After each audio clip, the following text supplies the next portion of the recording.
ఒక గురువు ఒక శిష్యుడు ఉన్నారు.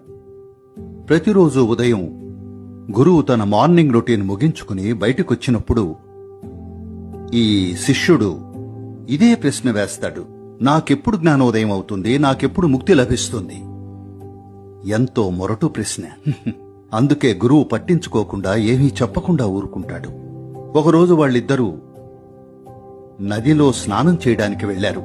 ఆ రోజు కూడా అదే ప్రశ్న, నాకెప్పుడు జ్ఞానోదయం అవుతుంది?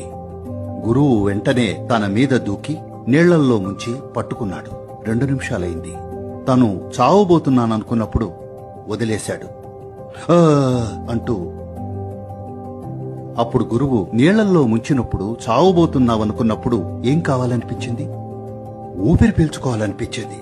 నిన్ను నీళ్లల్లో ముంచి పట్టుకున్నప్పుడు నువ్వు ఊపిరిని ఎంత తీవ్రంగా కోరుకున్నావో అంతే తీవ్రంగా, అంతే తీక్షణంగా జ్ఞానోదయం పొందాలనుకుంటే లేదా సత్యాన్ని తెలుసుకోవాలనుకుంటే అది ఒక్క క్షణంలో జరిగిపోతుంది. ప్రస్తుతం మీకిది వినోదం, అందుకే అది జరగటం లేదు.